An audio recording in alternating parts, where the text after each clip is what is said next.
المستدرک للحاکم میں صحیح سند سے یہ حدیث ہے، مشکات کے اندر بھی موجود ہے کہ جو شخص سورۃ الکہف کی تلاوت کر لے جمعے کے دن تو اگلے جمعے تک اس کے لیے ایک نور اللہ کی طرف سے مقرر ہو جائے گا۔ اور ابو داؤد میں ایک حدیث ہے، مشکات میں بھی ہے، سنن نسائی میں بھی، ابن ماجہ میں بھی، کہ نبی صلی اللہ علیہ وآلہ وسلم نے فرمایا کہ جمعے کا دن جو ہے یہ یوم مشہود ہے، یعنی اللہ کے حضور اعمال پیش ہونے کے اعتبار سے، اور اس دن آدم علیہ السلام پیدا ہوئے اور یہ تمام دنوں کا سردار ہے، تم اس دن مجھ پر کثرت سے درود پڑھو، تمہارا درود مجھ پر پیش کیا جائے گا۔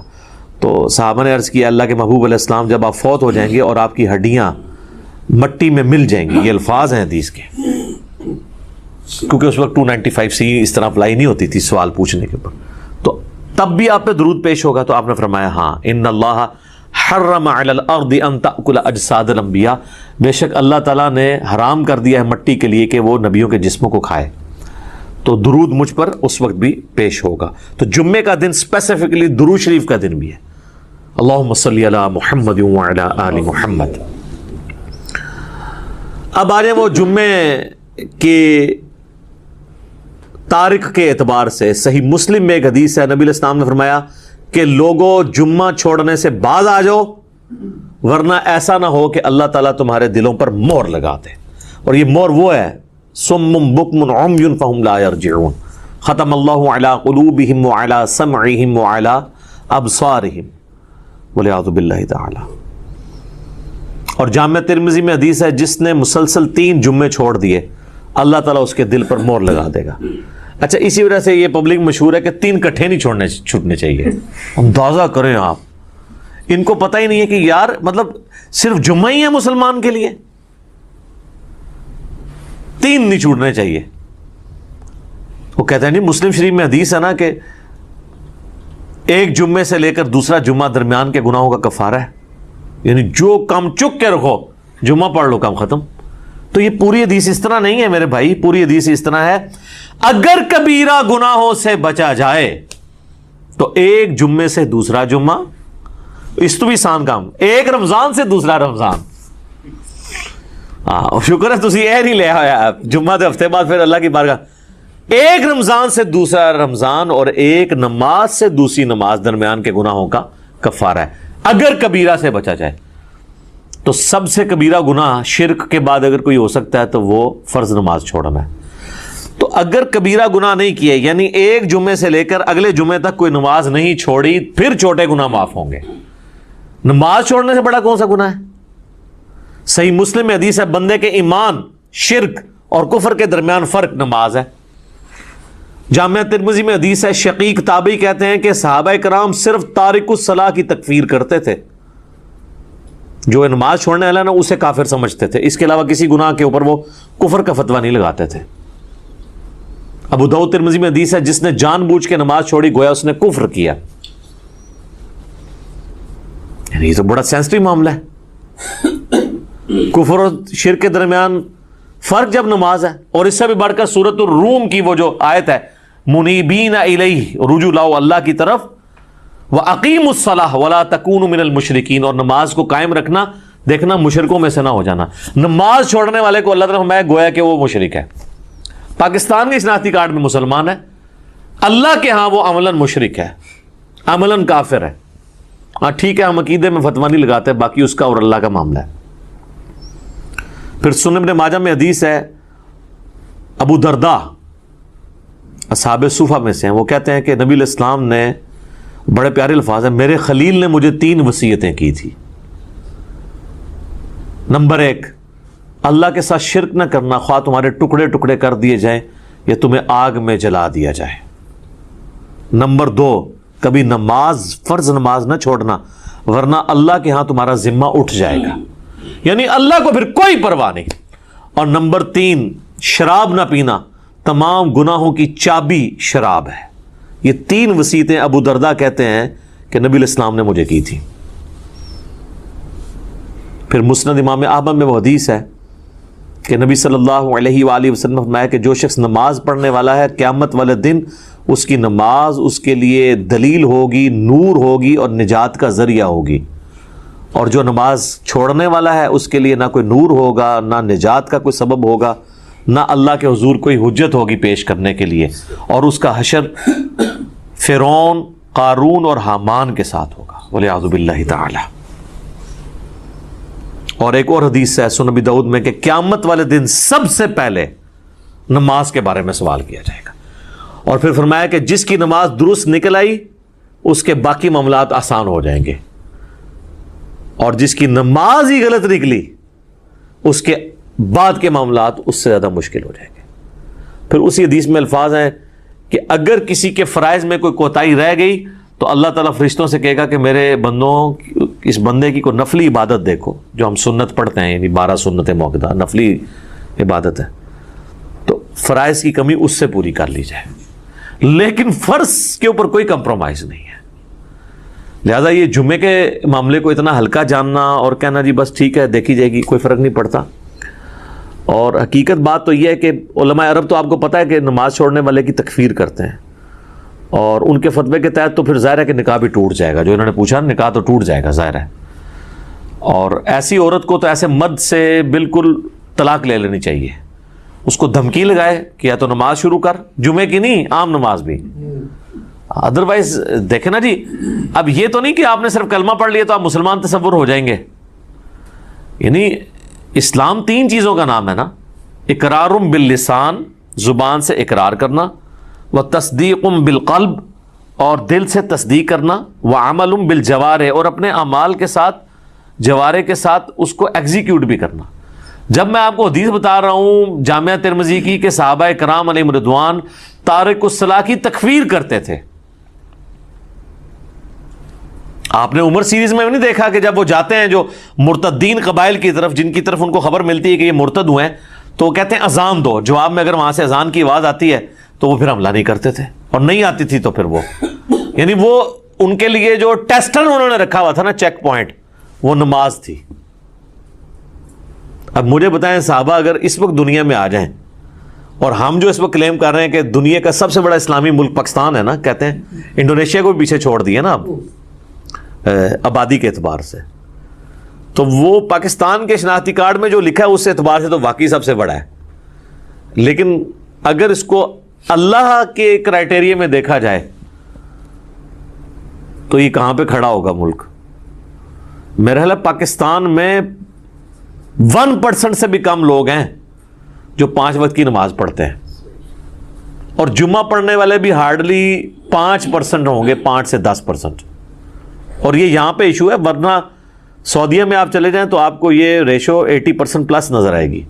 انڈونیشیا، ملیشیا میں 80% زیادہ لوگ عام نماز بھی پڑھتے ہیں، جمعہ چھوڑنے کا تو کوئی تصور ہی نہیں ہے وہاں پہ، کیونکہ وہاں پہ فقہ شافعی ہے، اور فقہ شافعی کے تحت جو نماز نہیں چھوڑتا وہ کافر ہے۔ اور مجھے نہیں سمجھ آتی اس کو فقہ میں کیوں الجھا دیا انہوں نے کہ جی امام حنیفہ نے بھی کوئی ہلکی اس کی سزا نہیں بتائی ہوئی ہے، وہ کہتے ہیں جو تارک الصلاۃ ہے اسے قید کیا جائے گا یہاں تک کہ وہ نماز شروع نہ کر دے، پھر اسے چھوڑا جائے گا، تو یہ بھی سزا کوئی چھوٹی نہیں ہے۔ باقی 3 ائمہ تو کہتے ہیں کہ اسے قتل کیا جائے گا، وہ مرتدی اسے تصور کرتے ہیں تارک الصلاۃ کو۔ تو اب چونکہ سختی نہیں ہوئی ہے تو پھر آپ انجام دیکھ لیں۔ کہتے ہیں جی وہ سب سے زیادہ حنفی ہیں، اسی لیے سب سے زیادہ بے نمازی دنیا میں، کیونکہ آپ تکفیر نہیں کرتے بے نمازی کی، تو جب حنفی زیادہ ہوں گے تو بے نمازی زیادہ ہوں گے۔ حالانکہ اسے حنفی شافعیت کا مسئلہ ہی نہیں، یہ تو مسلم شریف میں حدیث ہے نا، یہ کوئی امام شافعی کا قول تو نہیں ہے۔ صحیح مسلم میں کتاب الایمان میں پہلے چیپٹر کے اندر یہ حدیث موجود ہے کہ بندے کے کفر اور اسلام کے درمیان فرق نماز ہے۔ اس حدیث کو تو مطلب امام شافعی یا احمد بن حنبل یا امام مالک کی کسی دھکے کی یا انہوں موڈا دینے کی ضرورت نہیں ہے نا، یہ حدیث خود ہی۔ اور اس سے بڑھ کر سورہ روم کی آیت وَأَقِيمُوا الصَّلَاةَ وَلَا تَكُونُوا مِنَ الْمُشْرِكِينَ، نماز قائم رکھنا اور دیکھنا مشرکین میں شامل نہ ہونا۔ تو جناب یہ جمعوں وغیرہ کے چکر سے ذرا باہر نکلیں، جمعے والی بات تو یعنی یہ تو بہت بڑی بات ہے۔ عام نماز بھی اگر کوئی شخص چھوڑتا ہے، تارک الصلاۃ ہے، تو وہ قانوناً تو اسلام کی روح سے تو وہ اسلام سے خارج ہو جائے گا، الا یہ کہ وہ توبہ کر لے۔ ویسے تو یہ چھوٹے موٹے، ویسے تو ان کو یہ پڑھایا ہوا ہے کہ اگر کوئی بریلوی دیوبندی کے پیچھے جا کے نماز پڑھ لے یا اس کا نماز جنازہ تو اس کا نکاح ٹوٹ جاتا ہے، تجدید ایمان بھی اسے کرنا پڑتا ہے۔ اس سے کبھی یہ نہیں بتایا گا کہ تو نماز نہیں پڑھتا تو اس پہ بھی تیرا نکاح ٹوٹے گا. کتنا دیکھیں آپ کتنا بڑا مسئلہ ہے. یعنی جو بڑا ایشو تھا وہ نہیں بتایا گیا اسے کہ نماز چھوڑنے سے بھی تیرا نکاح ٹوٹ سکتا ہے, نماز چھوڑنے کی وجہ سے بھی تیری بیعت, چلے جو بھی انہوں نے ایک ٹوٹی پوٹی فارم میں اپنا ایک سلسلہ شروع کیا ہے وہ ٹوٹ سکتا ہے. ادھر تو وہ جن کے بیعت ہوئے ہوتے ہیں وہ نہیں نماز پڑھتے. خود کہاں سے پڑھنی ہے انہوں نے؟ اللہ ماشاءاللہ بہت کم لوگ ہیں کہ جو نماز پڑھتے ہوں, اور جماعت کے ساتھ نماز کا اہتمام کرنا, خوش و خضوع سے پڑھنا, یہ تو آپ چھوڑ دیں. اسی لیے پھر انہوں نے ایک جھوٹی کہانی یعنی سب کے ہاں ملتی ہے کہ جی وہ نماز تو اللہ کی معرفت کا ذریعہ ہے, جو اللہ تک پہنچ چکے ہوں تو نماز ان کو ضرورت ہی نہیں ہے, یا اگر انہوں نے پڑھنی ہے تو وہ کہتے ہیں دل کی نماز ہوتی ہے. چندہ دل کا نہیں ہوتا. جو روٹیاں اور روسٹ توڑتے ہیں اور کھاتے ہیں, اپنی توندیں بڑھاتے ہیں, وہ دل کی نہیں ہوتی. اور جہاں بات آتی ہے نماز پڑھنے کی وہ دل کی ہوتی ہے. ٹھیک ہے. اور نماز پڑھنے کے لیے جاتے ہیں مکے مدینے, پیشاب کرنے کے لیے اپنے ٹوائلٹ میں جاتے ہیں. ان کے تو ٹوائلٹس کو لگائیں تالے, انہوں کو جتنے نماز پڑھنی ہے استنجا بھی اتنے ہی کرو جا کے روحانی طور پہ. پتہ جائے گا روحانی طور سے کدھر جا سکے.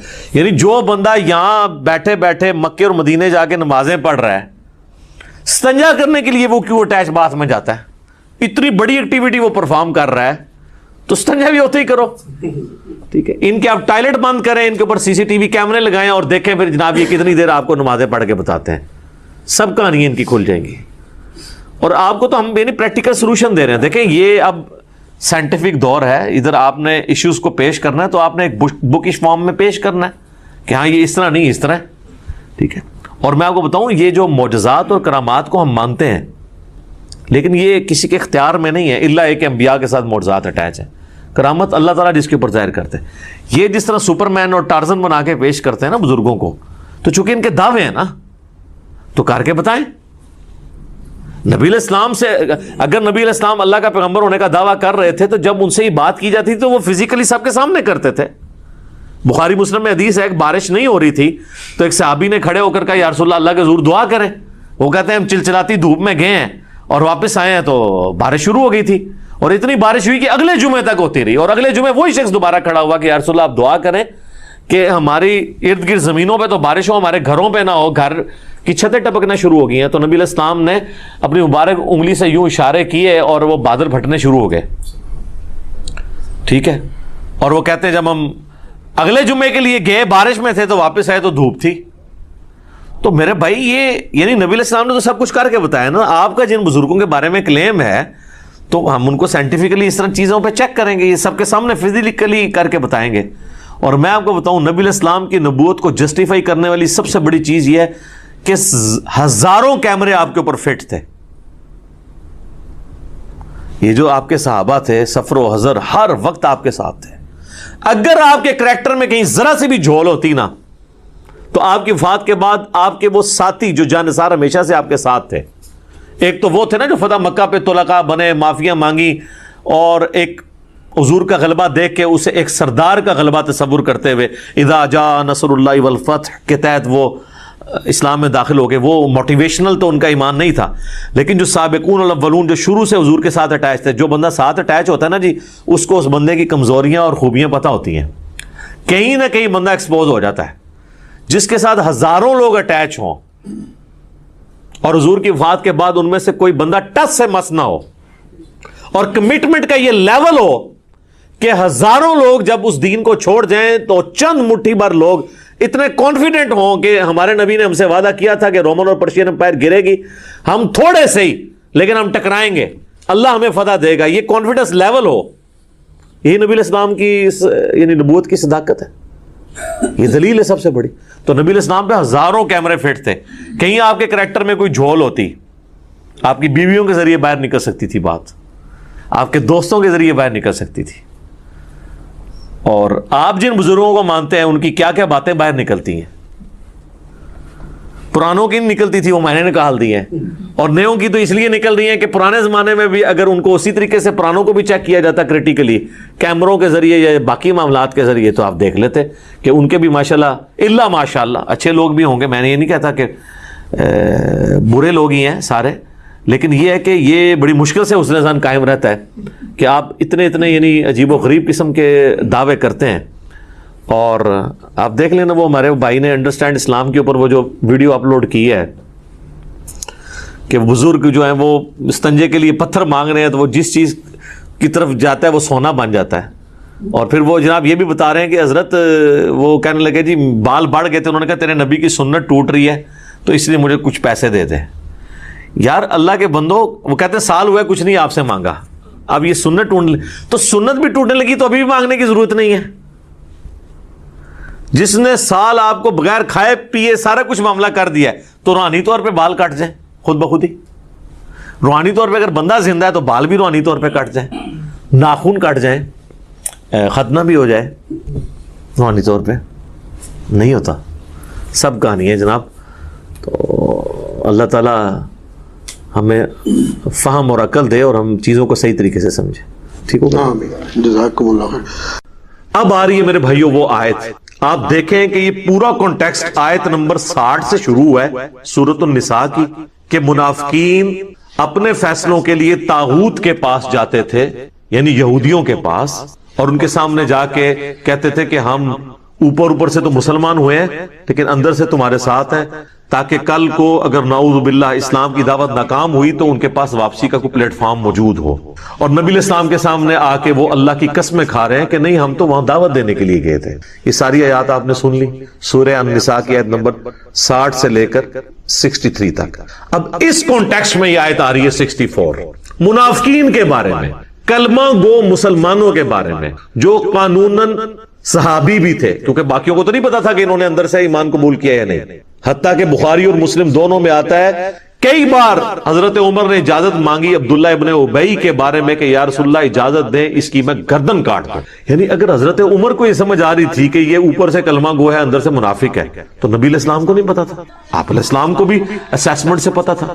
اس کے جواب میں اللہ کے نبی علیہ السلام نے کیا فرمایا؟ بخاری اور مسلم دونوں میں حدیث ہے, آپ نے فرمایا چھوڑ دو عمر, لوگ کہیں گے یہ اپنے صحابہ کو قتل کرواتا ہے. یعنی نبی علیہ السلام نے عبداللہ ابن ابی اور منافقین کو بھی صحابی کہتے ہیں. یہ الارمی پوائنٹ ہے, میں اس کی انجینئرنگ نہیں کرتا, پھر آپ لوگوں کو برا لگے گا. کہ کلمے کا احترام ہوتا تھا کہ ٹھیک ہے اوپر سے کلمہ پڑھا ہے نا, تو لوگ کہیں گے یہ صحابہ کو قتل کرواتا ہے. حتیٰ کہ بخاری مسلم میں آتا ہے کہ نبی صلی اللہ علیہ وآلہ وسلم نے اسی عبداللہ ابن ابی کا جنازہ بھی پڑھایا, اپنا کرتا کفن کے طور پہ اسے دیا, اپنے مبارک ہاتھوں سے قبر میں اتارا. یہ کہانی شریف نہیں ہے, بخاری مسلم میں. اپنا لعاب دہن اس کے منہ میں ٹپکایا. تو آپ کی نظر میں تو شاید اتنا کچھ کرنے کے بعد اس کی بخشش ہو جانی چاہیے, لیکن قرآن میں اللہ تعالیٰ نے سورہ التوبہ میں فرمایا آپ 70 دفعہ بھی ان کے لیے دعا کریں نا, ہم نے ان کی مغفرت نہیں کرنی, ہم نے انہیں معاف نہیں کرنا, کیونکہ یہ اللہ اور اس کے رسول کے دشمن ہیں. اور اے نبی آمدہ سے نہ تو آپ نے کسی منافق کا جنازہ پڑھانا ہے نہ اس کی قبر پہ جا کے کھڑے ہونا ہے, بین کر دیا اللہ نے. تو یہ پورا کانٹیکسٹ وہ چل رہا ہے کہ منافقین اپنے فیصلوں کے لیے بعض اوقات اپنی مرضی کا فیصلہ لینے کے لیے اگرچہ حاکم کے طور پر, پولیٹیکل لیڈر کے طور پر, ایک دینی لیڈر کے طور پر بھی اور پیغمبر کی حیثیت سے نبی علیہ السلام کو مانتے تھے, اس کے باوجود جب اپنی مرضی کا فیصلہ لینا ہوتا تھا یہودیوں کے علماء کے پاس جا کے فیصلہ کرواتے تھے. پیغمبر کی موجودگی میں مولویوں کا کیا کام ہے کہ آپ جا کے ان سے فیصلے کروائیں؟